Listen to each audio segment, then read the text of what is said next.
Hello मेरे दोस्तों, after a long time भाई, after a long time we are meeting again and आज हमारी वीडियो होने वाली है भाई बार्सिलोना के बारे में। बिकॉज फिलहाल के वक्त फुटबॉल के वर्ल्ड में अगर किसी एक क्लब को, बिग क्लब को ट्रांसफर्स की ज़रूरत है, प्लेयर्स की ज़रूरत है, तो वो है भाई एफसी बार्सिलोना। वेलकम मेरे दोस्तों। Yeah, boy.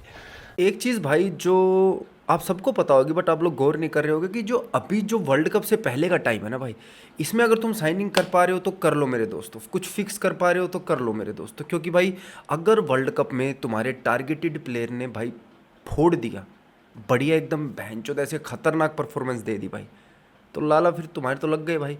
क्योंकि 30 मिलियन वाला प्लेयर फिर सीधा 80 मिलियन पे जाएगा। तुम्हें याद हो तो भाई फीफा वर्ल्ड कप 2022 जो बार्सिलोना जीती थी, अर्जेंटीना जीती थी, सॉरी।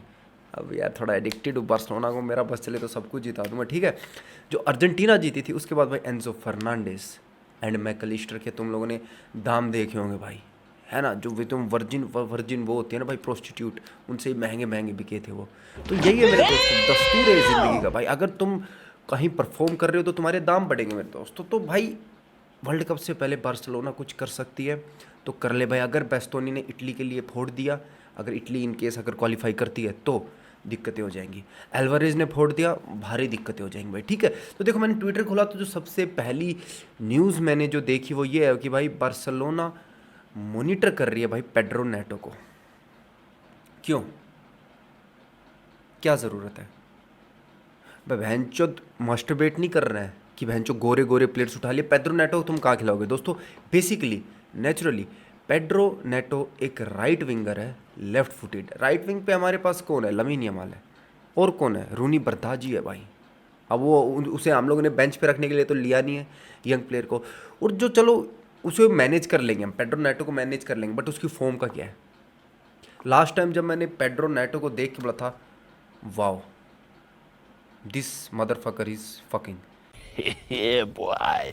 वो था भाई वुल्फ्स में। अगर वुल्फ्स वाला पेड्रो नेटो अभी होता तो शायद हम लोग थोड़ा सा सोच सकते थे कि भाई यार कि हाँ पेड्रो नेटो के लिए हो। एज अ फैन हम लोग होप कर सकते थे, एज अ फैन हम लोग अपनी एक सजेशन रख सकते थे आपस में ग्रुप्स में कि हाँ भाई पेड्रो नेटो आना चाहिए, बढ़िया साइनिंग होने वाली है। बट फिलहाल नहीं भाई। हाँ मैंने माना वो तेज़ भागता है भाई, लेकिन तेज़ भागने से क्या है? तेज़ तो भाल्डे ही भागता है बहन, जो उसको भी लिस्ट में लगा रखा है बेचने की, जिसके बारे में हम बाद में बात करेंगे वीडियो में। तेज़ भागने से काम नहीं होगा भाई। हाँ थोड़ा वो ऑफ दी बॉल तुम्हें थोड़ा चीज़ें करके देता है, बट सबसे मेन चीज़ है भाई, देखो फिलहाल वो आउट ऑफ फॉर्म है। कुछ चेल्सी के लिए वो कुछ प्रोड्यूस नहीं कर रहा है आउट ऑफ नो वेयर भाई, ठीक है। उसको अगर तुम लेफ्ट विंग पे खिलाते हो तो भाई वो प्राइम मार्टिनली बन जाता है बहन, जो बॉल लेके भाग रहा है, टच लाइन से निकल गया बहन, जो बाहर चला गया, प्लेयर्स के उधर फैंस के पास चला गया भागते भागते। ये चीज़ें हो जाती है। राइट विंग पे हमारे पास प्लेयर्स हैं भाई, तो पेड्रो नेटो ना भाई। दूसरी तरफ भाई एक जर्नलिस्ट है माते मोरेतो, थोड़ा नाम थोड़ा इसका थोड़ा अजीब है भाई का, बट खबरें अच्छी देता है भाई। ये बताते हैं कि भाई बास्तोनी इज़ फैसिनेटेड। इसका मतलब है कि बास्तोनी और बार्सिलोना में इंटरलिंक कुछ चल रहा है भाई। बास्तोनी ने भी अभी इंटर मिलान में अपना कॉन्ट्रैक्ट रीन्यू नहीं किया भाई, वो भी बंदा इंटरेस्टेड है क्योंकि वो तो बार्सिलोना में आना चाहता है भाई। 70 मिलियन के अराउंड हमें देने पड़ेंगे भाई इंटर मिलान को, और जो बेस्तोनी की वेजेस होगी वो अलग होगी भाई। तो क्या बेस्तोनी एक गुड ऑप्शन है? हाँ भाई बेस्तोनी बढ़िया ऑप्शन है भाई। अगर बेस्तोनी आ रहा है तो मैं तो कहता हूँ भाई बेस्तोनी को ले लो। लोंडा अभी इतना बूढ़ा भी नहीं हुआ है, जवान भी है भाई, अपने पीक पे भी चल रहा है, बढ़िया परफॉर्मेंस करके देगा भाई बार्सिलोना को। लिटरली बता रहा हूँ बेस्तोनी एक बहुत ही बढ़िया ऑप्शन हो सकता है अगर बार्सिलोना साइन करती है तो भाई, ठीक है। अगली न्यूज़ की तरफ बढ़ते हैं, जो है कि भाई अलेक्जेंड्रो अलेखैंड्रो जेंड्रो कुछ भी लगा लो तुम, बाल्डे, इसको बेचने की बात चल रही है भाई, ठीक है। देखो जो अपना माते मोरेतो जो कोई भी अपना जर्नलिस्ट है, उस भाई ने बताया कि डेको के मेनली अभी दो पर्पज़ है ज़िंदगी के।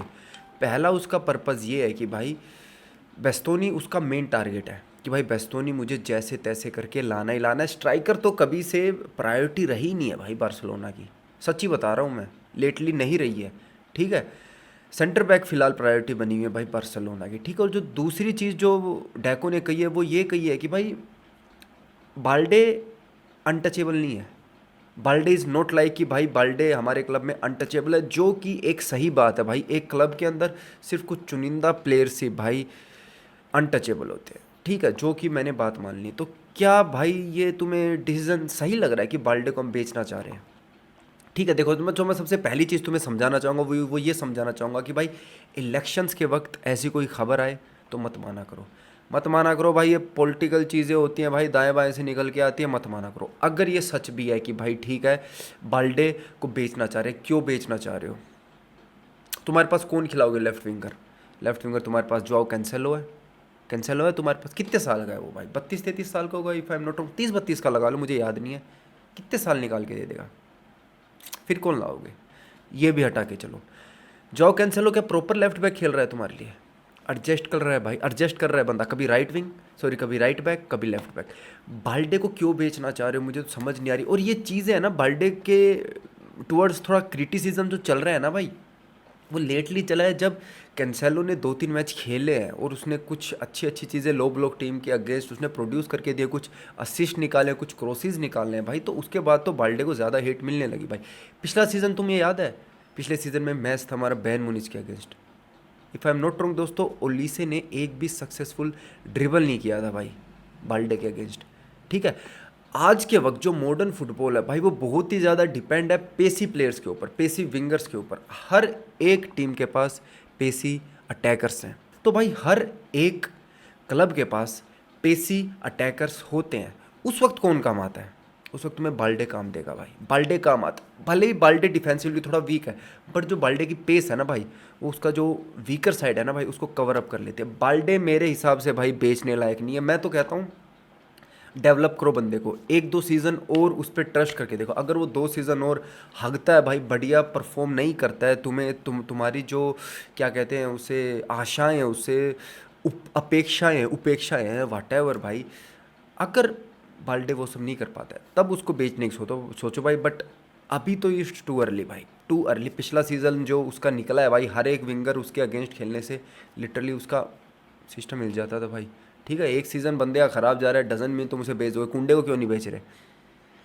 जितना कुंडे ने हागा है भाई, लिटरली बता रहा हूँ, बहुत हागा है इस सीज़न में। तो पिछला सीज़न कुंडे का बहुत बेस्ट था, मैं तो कह रहा हूँ पिछला सीज़न हर एक प्लेयर का बेस्ट था भाई। अब ऐसा तो नहीं हर एक सीज़न तुम्हें निकाल के देगा भाई। तो देखो मेरे हिसाब से बाल्डे को नहीं जाना चाहिए भाई, ठीक है। बाकी दोस्तों कमेंट सेक्शन में आप अपनी राय मेरे को ज़रूर से बताना, ठीक है। बढ़ते हैं भाई अगले सेक्शन की तरफ, जो है स्ट्राइकर। स्ट्राइकर में देखो भाई, स्ट्राइकर का नाम सुनते ही बार्सिलोना के फैंस के दिमाग में आता है हुलियन एल्वारेज। मैं तुम्हें एक चीज़ बताता हूँ, बार्सिलोना की टॉप प्रायोरिटी है भाई फिलहाल के वक्त एक प्लेयर, वो है भाई बेस्तोनी। अगर बार्सिलोना बेस्तोनी के लिए जाएगी तो एल्वारेज के लिए नहीं जा सकती भाई, ठीक है। बात करते हैं कि भाई बार्सिलोना को एल्वारेज के लिए जाना चाहिए या नहीं जाना चाहिए। देखो भाई सबके है ना अपने अपने व्यूज़ होते हैं, अपने अपने सोचने का तरीका होता है। देखो Julian Alvarez is a world class player भाई, ठीक है। सेट पीसीज पे वो बहुत ज़्यादा खतरनाक है, ठीक है। उसकी जो बॉल्स निकालता है वो लिटरली वो एक स्ट्राइकर नहीं है भाई, वो एक सेकंड स्ट्राइकर है, वो एक डीएलएफ है, डीप लाइन फॉरवर्ड है, वो एक फोक्स इन द बॉक्स है। ये फुटबॉल वाले समझ गए होंगे बाय द वे, ठीक है। तुमने देखा होगा जो हुलियन एल्वारेज का बेस्ट सीज़न था वो लास्ट सीज़न था जब वो अलोंग साइड खेल रहा था सोरलोथ के भाई, ठीक है। सिंगल हैंडेडली अगर बंदे को हम एज अ मतलब अगर एटलेटिको मैड्रिड सिंगल सीएफ खिला रही है, वहाँ पे एल्वारेज को तुम खिला के देखो भाई, उसका बेस्ट नहीं आता है मेरे दोस्तों। Julian Alvarez is not a proper number 9, he is more like a second striker, he is more like a shadow striker, he is more like a false 9 player भाई, ठीक है। जो ड्रॉप डाउन करके गेम को like चलाता है भाई, एक ऐसा प्लेयर तुम लगा के चलो, ठीक है। जो थ्रेट है आउटसाइड फ्रॉम द बॉक्स के बाहर से थ्रेट है वो, ठीक है। बट बार्सिलोना को जो नंबर 9 चाहिए ना भाई, वो चीज़ें कहीं ना कहीं हुलियन एल्वारेज में लैक करते हैं भाई। बार्सिलोना को एक ऐसा नंबर 9 चाहिए जो गोल को सूंघे, जो वो डब्बा होता है ना, डब्बा जाओ जो कीपर का घर होता है, वो वहाँ पे उंगली करे कीपर को। बार्सिलोना को एक ऐसा सेंटर फॉरवर्ड चाहिए जो भाई गोल को सूंघे। बॉल आ रही है डी में, वहाँ से लमीन यमाल क्रॉसेज निकाल रहा है, बाल्डे निकाल रहा है लेफ्ट साइड से, या फिर रफीनिया निकाल रहा है, या फिर वहाँ से कैंसेलो निकाल रहा है भाई, वो हेडर मारे, ठीक है। वो गांड आंड लांड, sorry to use this language, कुछ भी भिड़ा के वो गोल मारे। बार्सिलोना को एक ऐसा चाहिए। हुलियन एल्वारेज ऐसा नहीं है। ऐसा कौन है फिलहाल जिसके बार्सिलोना के प्लेयर थोड़े मोटे सपने भी देख रहे हुए भाई? ओसी में मैं भी देख रहा हूँ, उसी में अगर आ जाए तो भाई, because he is a proper striker भाई, जवान है लोंडा, 6 फुट 3 इंच का है हाइट भाई उसकी, ठीक है। काला भी है बिकॉज पेसी प्लेयर्स, जो काले प्लेयर्स होते हैं ना भाई, वो हमेशा चमनप्राश खा के बड़े हुए होते हैं भाई, तो उनका खेलने का लेवल अलग ही होता है, ठीक है। बट भाई the sad thing is Barcelona कहीं भी लिंक नहीं हो रही है यार ओसी में से, विक्टर ओसी में से कहीं भी लिंक नहीं हो रही। और विक्टर ओसी में अपने 350 पाउंड्स कमा रहा है पर भी गैलातासराय में, और वो बंदा वहाँ पे खुश है। तो भाई किसी को नहीं पता विक्टर ओसी में आने वाला है या नहीं आने वाला, पता नहीं। उसके बाद बार्सिलोना उससे भी अटैच थी भाई, जुवेंटस का दुहान व्लाहोविच से, जो कि अभी नहीं है इंटरलिंक उनका, जो कुछ भी लिंक था वो टूट चुका है भाई, ठीक है। उसके बाद हैरी केन के बारे में भी बात हुई थी। तो देखो भाई, सेंटर फॉरवर्ड किसी को नहीं पता कौन आएगा, बट सेंटर बैक की मैं गारंटी लेता हूँ, अगर बार्सिलोना के पास पैसे हुए, ठीक है, अगर बार्सिलोना सेंटर बैक के लिए जाएगी तो 100% भाई बेस्तोनी के लिए जाएगी, ठीक है दोस्तों। तो ये ही कुछ खबरें थी जो मैं आप सबसे शेयर करना चाहता था। बाय द वे, आप लोग अपना ओपिनियन भाई कमेंट सेक्शन में ज़रूर से बताना, और अब से भाई वीडियोस रेगुलर होने वाली है दोस्तों, ठीक है। मैं फिर से माफ़ी मांग रहा हूँ, मैं थोड़ा इरेगुलर हो गया था लेटली। तो होपफुली आप लोगों को वीडियो अच्छी लगी होगी भाई। अच्छी लगी हो तो अगर चैनल पे नए हो तो चैनल को ज़रूर से सब्सक्राइब करके जाना यार। अगर पुराने हो तो बहनचोद आते रहना, ठीक है। मिलते हैं अगली वीडियो में, तब तक के लिए goodbye, take care, peace out.